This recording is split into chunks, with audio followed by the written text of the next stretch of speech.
Harnessing Your Wealth isn't your average money podcast, hosted by Billy Peterson, a former jockey turned financial advisor. It's about more than dollars and cents. Each episode dives into the stories, struggles, and successes that define what real wealth looks like. From bold entrepreneurs to everyday dreamers who've learned that true success isn't just earned, it's lived.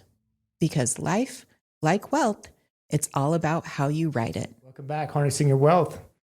We're excited for today's guest, Allison Lambert, who is an equestrian herself, and she is making a big name for herself in the media world as far as taking ownership of the National Horseman Magazine. And then she also started a fashion line called the Stylish Equestrian. So all you women out there who are looking to update your closet a bit, maybe spruce up your appearance, you might want to listen in. And all your husbands, mute right now if your wives are in the car or wherever you're listening. You're probably going to, you won't get this till after Christmas, but you can always go back, take that gift back and trade it in for something over there with Allison. We'll tell you how to get a hold of her at the end of the show and then all the show notes, of course. Allison, thank you so much for joining Harnessing Your Wealth. Yes, thanks for having me. It's fun to have somebody like you who has a background not only in the equestrian world, but we primarily focus on the racing side with the background that I have in our family. You know, we focus a lot on the quarter horse industry, just straight up rodeo horses and race horses. And so you come from a little bit different background. You were telling us that you started out in the show horse world when you were young, and you've kind of stayed involved, and now your daughter's also showing herself. And so tell us a little bit about at what point you decided to kind of turn this into a career path. Yeah, absolutely. Well, I always loved the hobby of showing horses and just that connection you have with a horse, and the thrill of going to the show ring and doing it with my mom. And I started when I was 5 years old in Minnesota. My mom and I she had a mutual friend that got her to start taking lessons at a local farm. And she ended up buying a horse for myself. We started competing. I always knew that it was something I wanted to do with my child, when I had one. And so, over the years, my mom was an entrepreneur. She published a book. She owned a bunch of companies. And, in the early 90s, she really wanted to combine her love of the equestrian world with her love of publishing. She really enjoyed publishing a book. So there were about 3 industry publications at the time. And she went and asked every single one of the owners if they were for sale. And National Horseman happened to be a publication where the publisher at the time, Ray Sheffield, was looking to sell the company. And so my mom just kind of took a leap and she bought National Horseman. At the time, it was a much smaller publication. She grew it a couple more issues per year. So I think she brought it from 10 issues to 15. And when I was in high school, I started working for her, selling subscriptions on the phone, making $6 an hour. And I really loved the art of semantics and sales and talking to equestrians on the phone and talking to them about their horses. And so, after a couple of years of that, I started selling advertising, and that kind of just segued into me starting working for my mom full time. As I was working for her, I always had a lot of ideas of things that I wanted to do if I were to have owned the magazine. And, she was reluctant to kind of change and do some of those things. So I kind of took over the creative directing aspect of the magazine while she was at the helm. And in the early 2000s, actually 2013, I guess it was, she decided she wanted to sell National Horseman to an investor.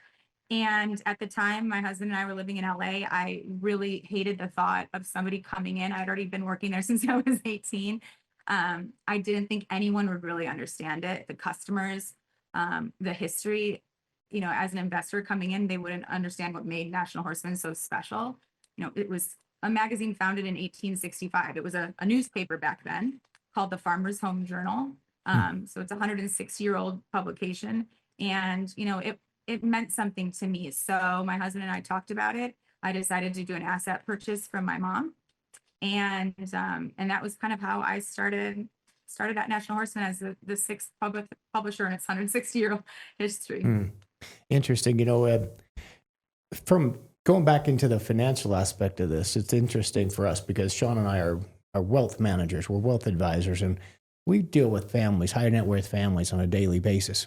And I'm always fascinated with the stories of families, and especially those who have accumulated a lot of wealth, and then how they pass that wealth down to their children. In this case, she didn't just hand you the business, the keys to the business. She said, if you want this, you're going to put some skin up and you're going to pay for it. So how did that all work out? You have siblings, or did you guys squabble over that? Yeah, it was a tumultuous time for my mom and I. We each had our own attorneys. At the time, Nice. you know, the Probably magazine- smart. You know, it was, nepotism has never been a part of my working relationship with my mom. Like I said, I started at the very bottom rung, making $6 an hour. I worked my butt off all the way up to the top. And, you know, when doing the asset purchase, I knew the value that I brought to the company. And they're really, you know, without me at the magazine, I knew the magazine didn't have as high of a value for her to sell it to an investor. And so that was negotiating power for me with her. At the time, the magazine was not valued near at what it is now. And I didn't come from a family of wealth. I just watched my mom, you know, she was always a hustler. She was a great entrepreneur, but she never gave us a dime. You know, when we turned 18, we were completely on our own. So, Nice. you know, that was something at the time I did not love, but, you know, looking back, I'm really, really appreciative because, you know, I never got anything handed to me, which I think is what gives me my entrepreneurial spirit and my drive when it comes to building wealth, not only for myself, but for my daughter. You know, I love that part. I love the business savvy part of it. But I also knew I wanted to take National Horseman to the next level. I wanted to launch more titles. I wanted to bring other breeds into it. And so that was really the start of me being able to do that. Nice.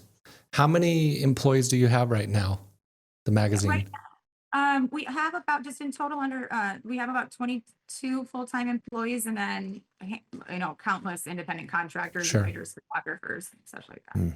And like, I mean, I don't know how you measure this. Is it circulation? Like how many copies you sell? Do you have an online presence too? Yeah, absolutely. I think, you know, back when I first took over, really all we had was print. I mean, I was the first publication in our industry to start a Facebook page, an Instagram page, to really start building a digital presence. You know, I think National Horseman, as far as the small industry we're a part of, which is the saddlebred, Morgan, Arabian industry, you know, we have one of the largest online presences of any of our competitors.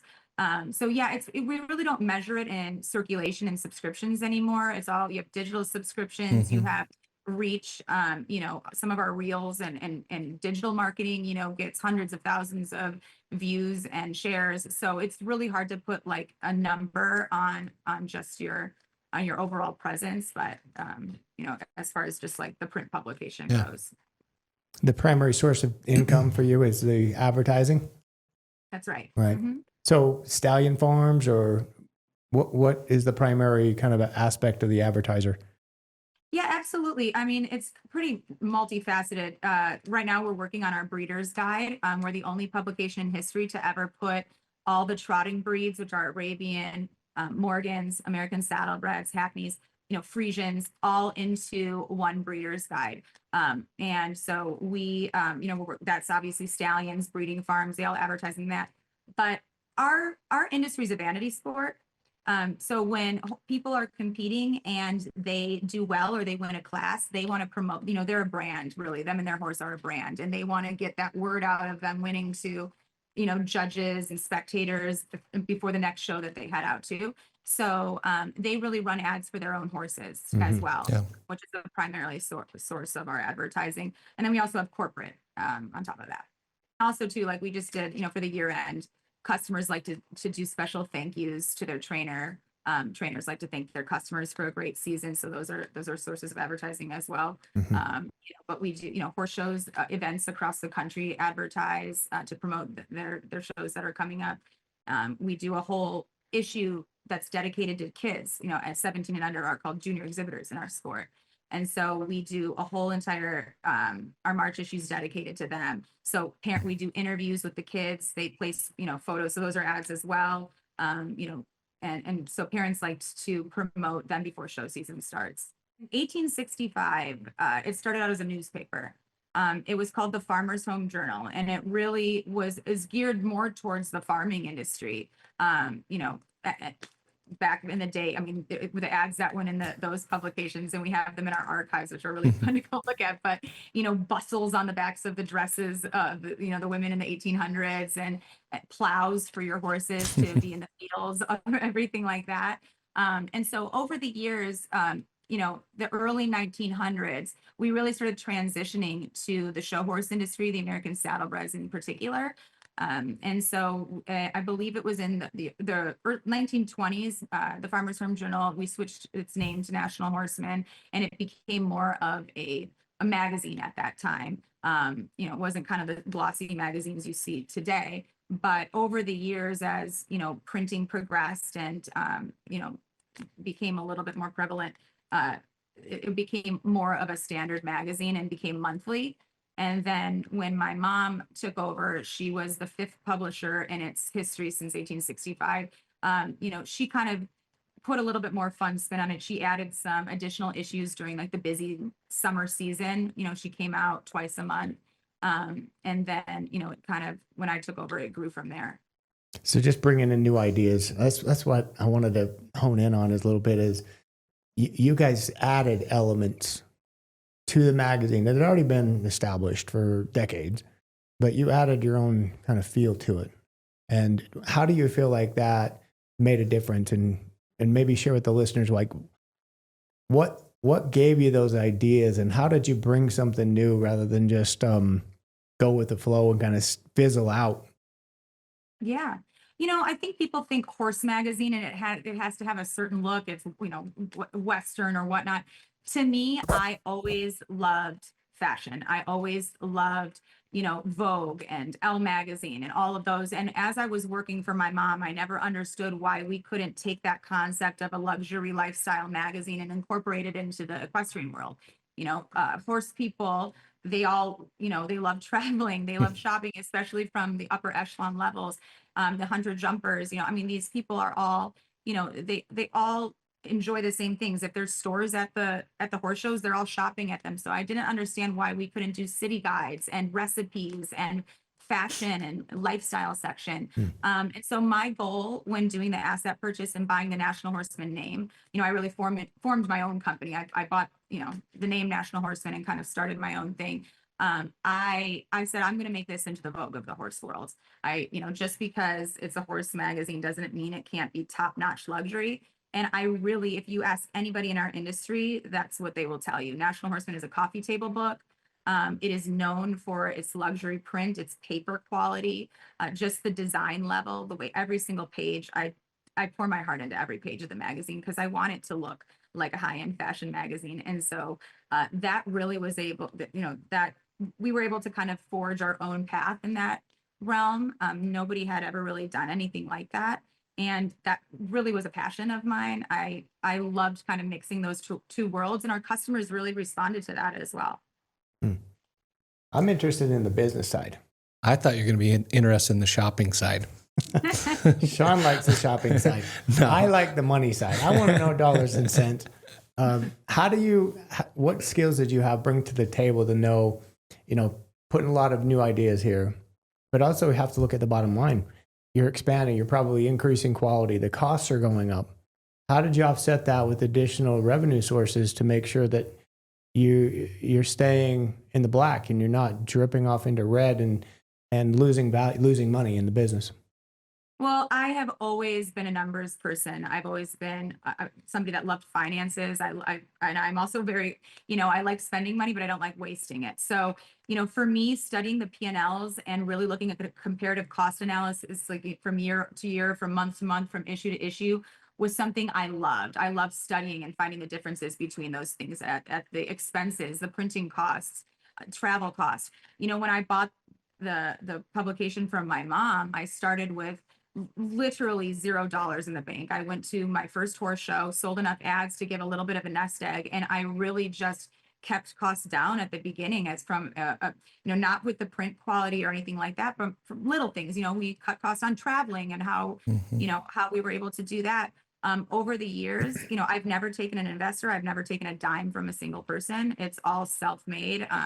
And that's something that I'm really, really proud of. And I love building on that. And when I see kind of, because the horse world is cyclical, and, we have our, kind of our downtime in the winter when there's no shows going on, that really I always had a lot of anxiety after that last horse show in November going into March. Those months, like trying to figure out how to generate revenue when horse shows weren't going on was something that was always a challenge.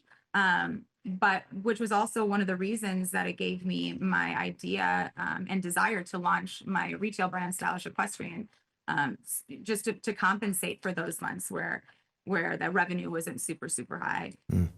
I like what she said there. I like to spend money, but not waste money. I'm gonna go with that. We should put that on the board out front, when you walk in. This is our new motto. So in the magazine, it's not just all horse stuff. You said there's like lifestyle pieces, recipes, fashion, all that is in there. Yeah, we do that. I like to tell the stories about the people behind the horses. I mean, the horses are always going to take center stage in the magazine. They're the star of the show. But to me, this is such a multi-dimensional, multifaceted industry with Fortune 500 company owners. We have the owner of Dell Compute, Michael Dell, his daughter is huge in it. We have, the largest shareholder of the Dow Jones. I mean, it is such a melting pot of the most interesting, amazing people. And I really like to get to know those people and tell their stories behind the horses. In addition, so the lifestyle aspect of it is definitely the smaller aspect of the magazine. But we're doing 23 issues a year, coffee table books. Every 2 weeks, we're really coming out between National Horseman Arabian and National Horseman. Some of the issues are up to 500 pages or more a piece. So to kind of be pumping out that level of quality in a coffee table book that fast, is really unheard of, but something we have really found a niche in. It's cool. It's really cool. And to see that you guys are continuing to adapt. But we've always said this about our clients is to connect. This is a relationship business, and people have, they have their things that they're proud of and that they really want to talk about. They don't want to talk about the money all the time. They want to talk about what's important to them, their kids, their passions, their hobbies, their dogs, their horses. And, we find that the horse people, they kind of flock together. You've been saying that throughout this show, is they kind of spend time together. They kind of, it's the whole little world in itself. And we go to all these horse sales and these events, and some really, really great people. They're high net worth primarily. That's one of the traits. It's great for far as our type of clientele. I mean, we have a connection right away. We're already interested in the same things. And so when you're talking about lifestyle and you're seeing that you're also not only just talking about the horses, but you're getting to know the people. You're getting to know what they like to do and their personalities. So I think it's a really, really good strategy for you guys. And then you kind of launched into this whole fashion world. Tell us how that kind of got started. Yeah, so Stylish Equestrian, as a horse person and as a horse girl who loves fashion and shopping like the rest of them, I really did not feel like there was a place that I could go to get high-end, decor and home furnishings for my house, from pillows to serverware to all of that, jewelry, gifts, fashion. Everything really seemed very much the same. And there was a huge juxtaposition between, I felt like equestrian brands like Hermes and Ralph Lauren, and then everything else. There was no kind of middle ground for people. Not everybody wants to spend $10,000 on a pillow. So, I saw this void that needed to be filled, like a niche that hadn't been filled yet. And so I kind of started looking around and just paying a little bit more attention. My girlfriend who lives in Vancouver, who's also a horse person, she has saddlebreds, but she's also got into reining and cow herding actually recently, and she's doing a lot of breeding with that.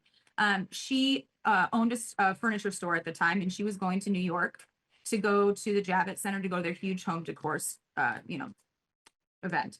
And so I decided to kind of tag along with her. And I thought, if I go here and I kind of see some stuff that sparks my interest, I think maybe I'll launch a retail store or online brand. I just kind of, I was just feeling it out. And I'm kind of one of those people, I don't put a whole business plan together. I just go with my gut. So I went there, and the very first thing that I saw when I walked into the Javits Center, which was football fields of home decor, was a 2-foot tall gold snaffle bit on a marble base that was sitting on a bookshelf. And I thought, okay, that's a sign if I've ever seen one.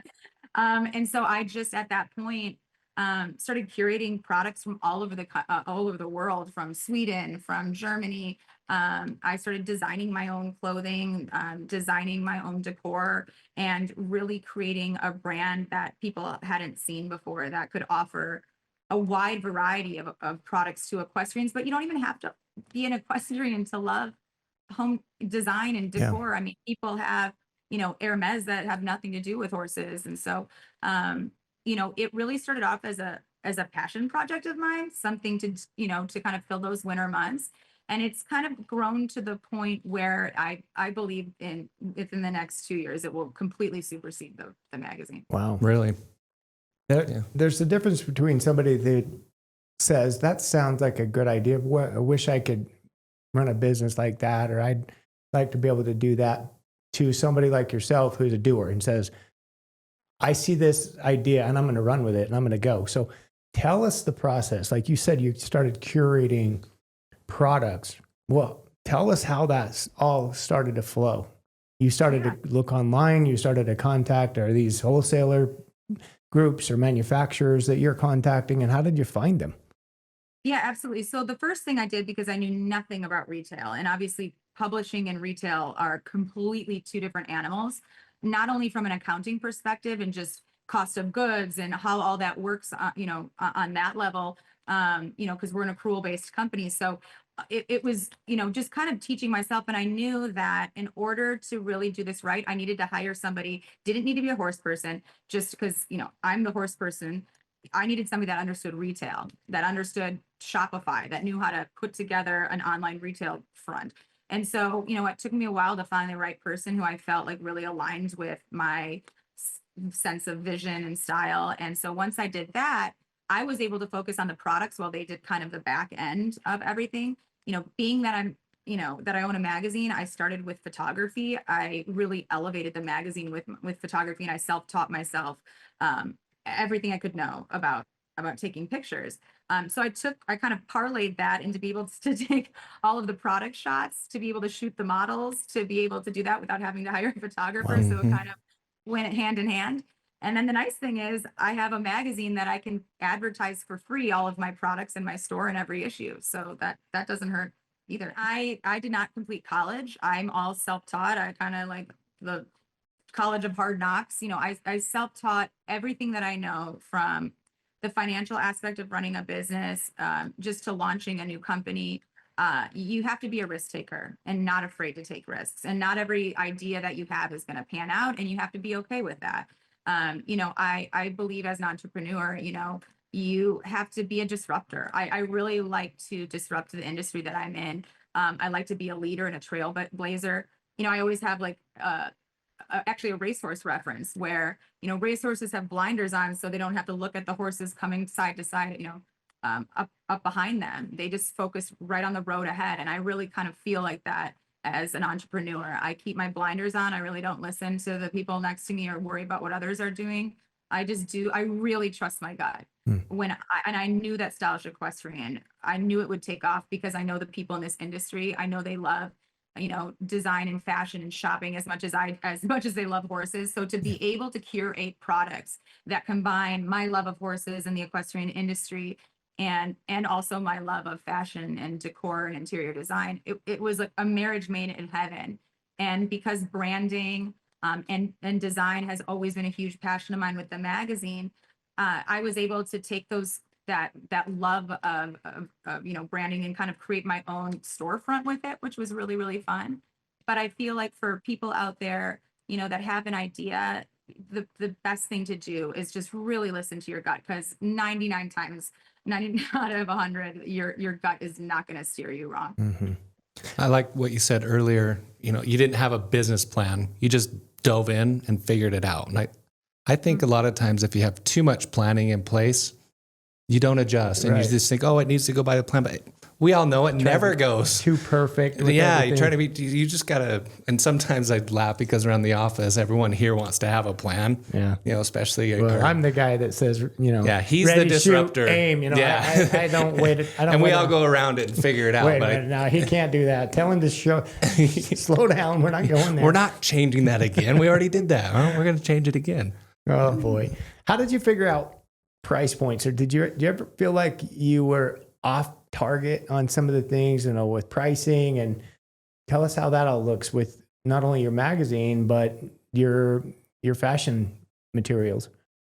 Yeah, I mean, they're both so very different. So with the magazine, I never want to sacrifice the quality of our print and the standard that I hold very important for cost. So, you know, after COVID around 2020, I mean, printing costs have increased about 17 times since then. Wow. Just in between 2021 and 2022, paper increased 20%.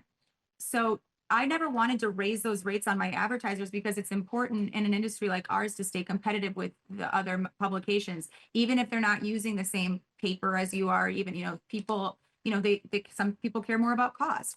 And, you know, one of our biggest competitors is a newspaper. And so for me to try to stay competitive in pricing, while not sacrificing the level of quality that makes National Horseman what it is, was a hard thing to navigate. But, you know, I care about the poundage of paper that we use. You know, we use 80-pound paper, which is really thick. I care about the cover stock that I use. I don't want to be able to a flimsy magazine.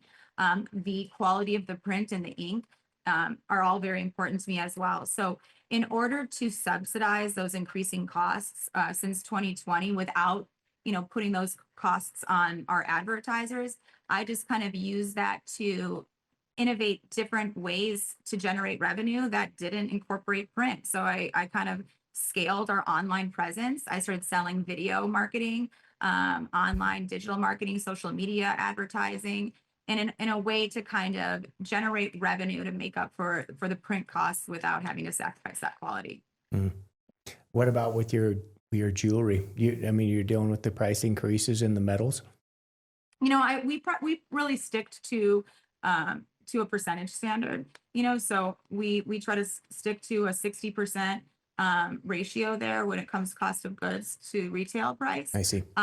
A lot of times I'll go under that if I feel like something, you know, might be a little bit too high for what it is, but I am a professional shopper. So I can really look at something and price it pretty well. A lot of people in our industry have, you know, called me, and I've gotten so many comments because we have such a wide array of prices. You know, we have jewelry, you know, for kids or, you know, gifts that, you know, is under $20, and we have it all the way up to the, you know, few $100 range. You know, we really have something for everyone. And that's something that's really important to me. Not everybody wants to spend a ton of money. You know, there's a lot of little kids in this industry that want little, you know, best barn friend bracelets and fun things like that. So, you know, really finding manufacturers, that's been something that I've had to learn how to navigate. You know, you kind of when you start a retail store, you know, you buy sweatshirts online, you get them printed, private labeled. So your costs are very high. And as you kind of grow and you figure it out, and you can do higher MOQs instead of, you know, only doing 10 units at a time. Now we can do a couple hundred units at a time. It does allow me a little bit more creative freedom as far as pricing goes. Mm. With regard to your whole presence, you know, you don't have physical brick and mortar stores, right? So you're online. So online. We do pop-up, actually, I don't know if you guys can, but we have a huge 35-foot trailer that does pop-up events all over the country at shows. Oh, okay. You know, so we do usually have a 300 square foot booth space. And just like my office here, the booth really stands out at a horse show. It's all white. It has white oak flooring, white curtains, white shelving. It's your brand. That's the brand. You I got to really want invest in that, right? to. You had to put some money into that deal, right? Yeah, absolutely. You have to Mhm. invest in all of it, but there's no, if you don't invest in something, you're never going to see a return on that. And I knew in my mind, if you build it, they will come. If you look like an established high-end brand, people are going to think you're an established high-end brand. Mhm. Little did they know it was our very first show and we had no idea what we were doing. But my my next goal is to start launching some brick and mortars, really figuring out what locations work best. I really, there, Franklin, Tennessee is one. Ocala, Florida, we've looked into there. Even Scottsdale, Arizona, we've had a lot of requests for people, from people locally to Who open want to up go here. into a store? Do you inventory goods, or do you have warehouses, or when people order something, does it come directly from the manufacturer? No, it's all directly from us. We really don't drop ship anything except for a couple of artists. We sell their art on our site, and because those are large scale prints, those are the only things that get drop shipped from the artist. Everything else is here. So I own our office space here in Scottsdale. It's 5,000 square feet. It really has, I have a giant conference room with a 30-foot long marble conference room table. I had a giant, storage facility area in the office for all of our magazines. And I really have just restructured this office to a distribution center. So we hand package every single product. We put cards in every, I have a wonderful team of people. I moved all of our back and, all of our past issues into a storage unit off facilities so we could really have all of our products here. We have over 250 SKUs between home and apparel and jewelry. So it is kind of overtaking our office. We haven't had a meeting in the conference room for a couple of years because that is really the 30-foot table is really where all the orders get shipped. The packaging is done, huh?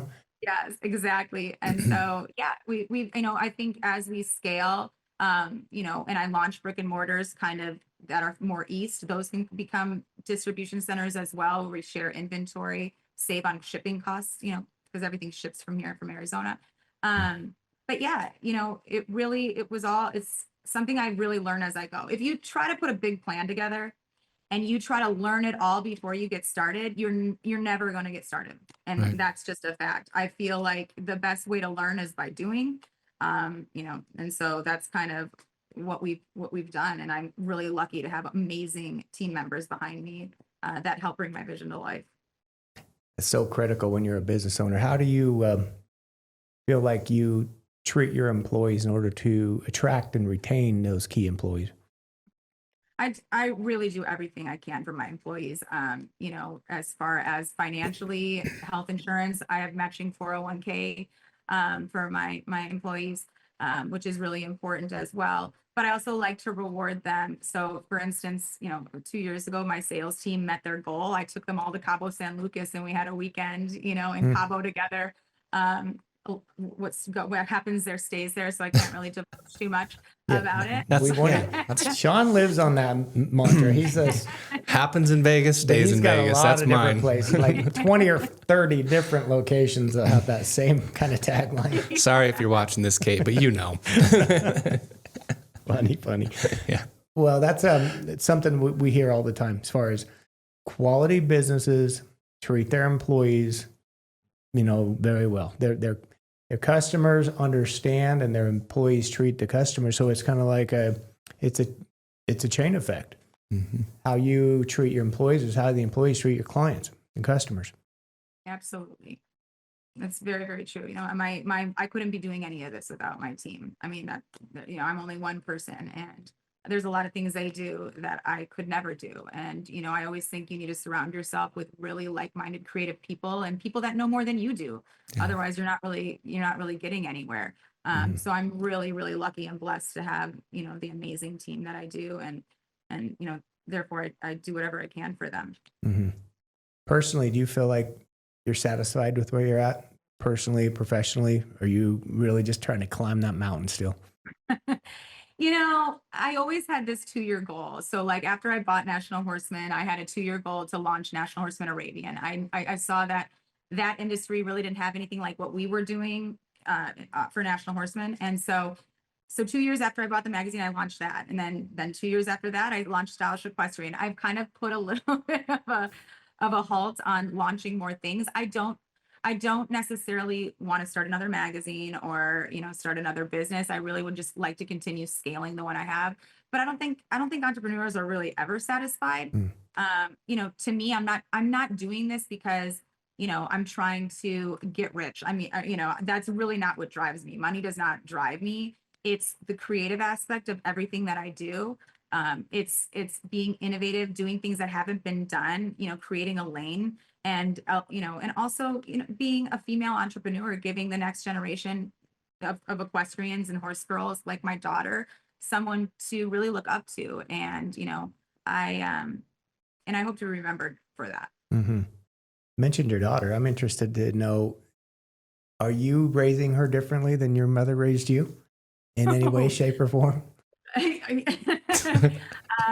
I think so. I think there's a lot of similarities. I mean, I took away a lot of wonderful things that my mom taught me. I also had a brother. My daughter is an only child, but man, she is 100 times better than I ever was as a kid. She is just the kindest, most incredible human being that you would ever meet. She's just selfless. She doesn't do what all the kids do at school. She doesn't drink. She doesn't smoke. She kind of is very strong in that way. So I'm so proud of her.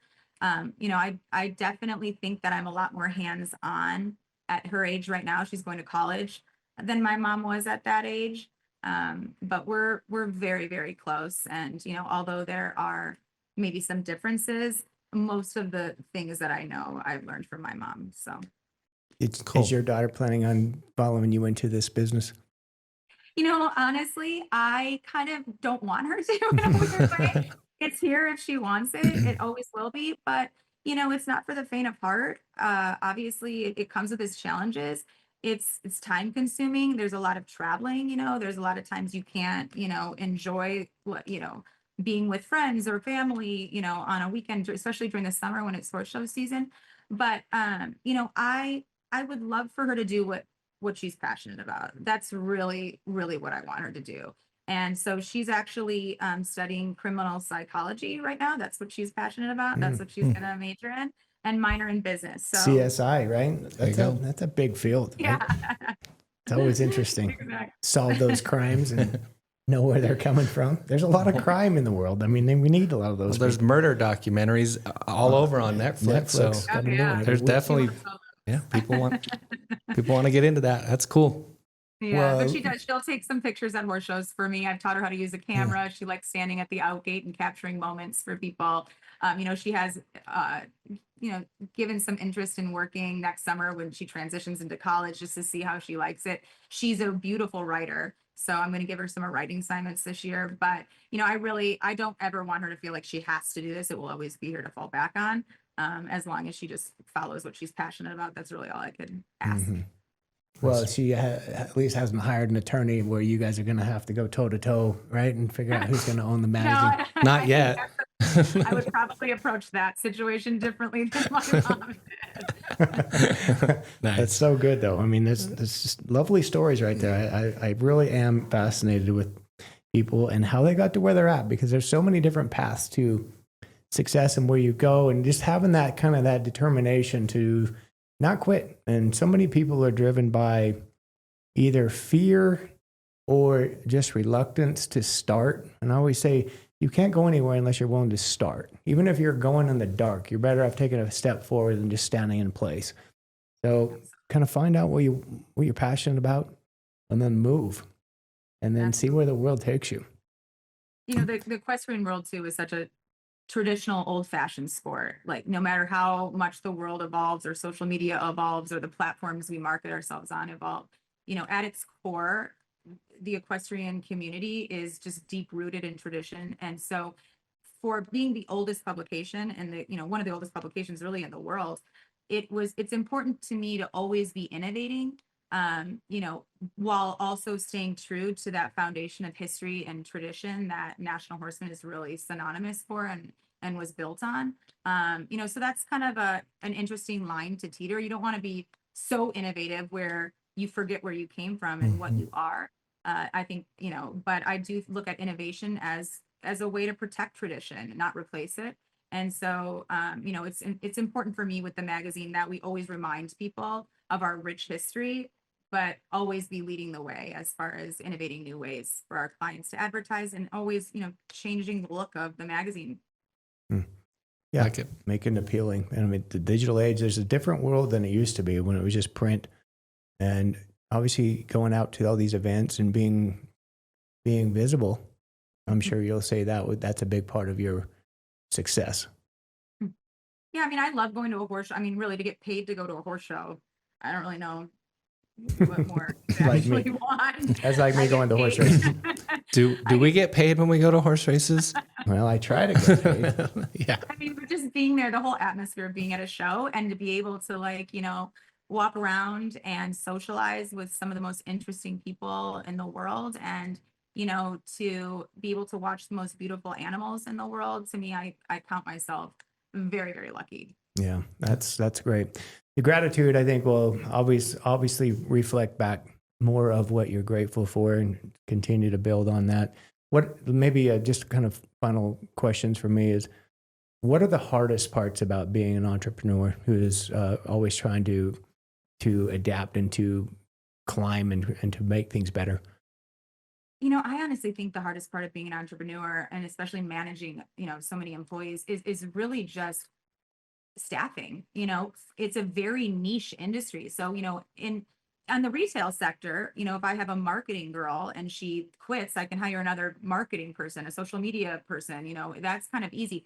But, if I have one of my top sales representatives who's very well versed in this industry, who's grown up in it and knows all the people, leave, finding another salesperson who's good at sales, who also understands the industry, who also can travel, who knows the people. I mean, that's kind of, Wow. I think that's been the hardest part for me, is really, is staffing in such a really specific industry. Mhm. That being said, there's so many different aspects to publishing, from writing, photography, sales, graphic design. So it does offer a lot of employment opportunities to people within the industry who might not want to, be a horse trainer, but they want to stay involved in the industry in some capacity. Mhm. A lot of times kids feel like you have to be a horse trainer to be involved in horses, and that's not always the case. So I do a lot of speaking at colleges within our industry, to kind of speak to the graduating class, and let them know about all the different employment opportunities that are out there, that if they want to be involved in the equine world.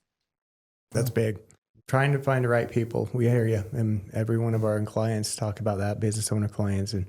And this day and age, kids coming out of college sometimes don't know work ethic and then have those social skills, do communication skills. We got to grow up with their phone in their hand.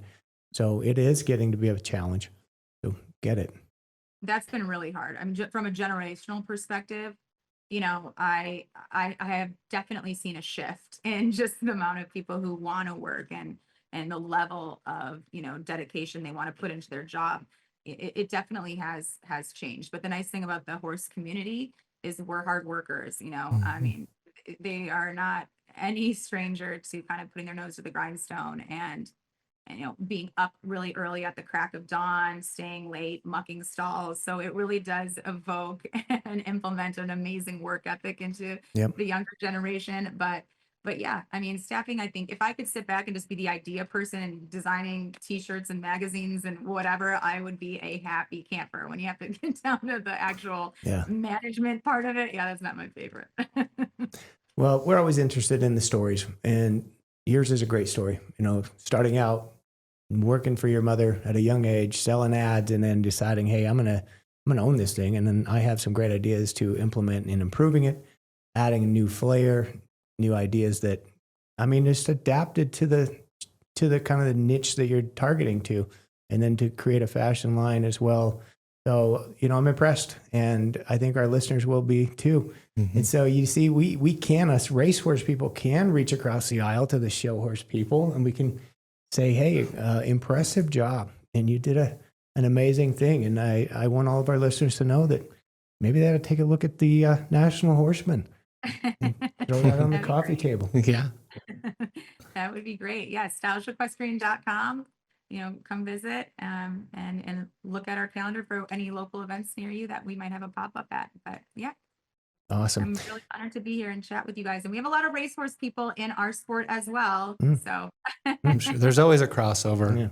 Well, yes, we're absolutely. probably going to have to meet you at someday at one of these events.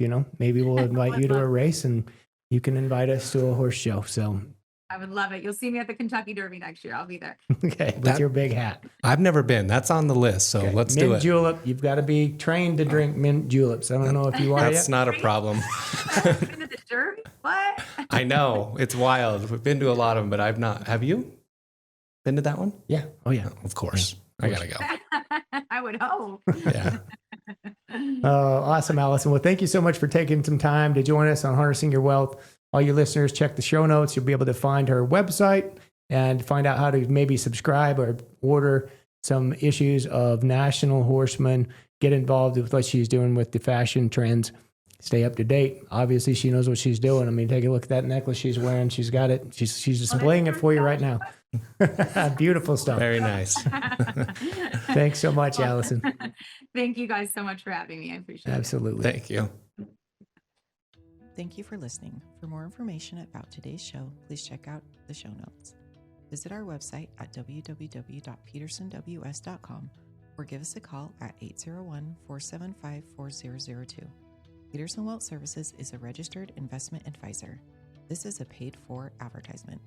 Information presented on this program is believed to be factual and up-to-date, but we do not guarantee its accuracy, and it should not be regarded as a complete analysis of the subjects discussed. Discussions and answers to questions do not involve the rendering of a personalized investment advice, but are limited to the dissemination of general information. A professional advisor should be consulted before implementing any of the options presented. Peterson Wealth Services.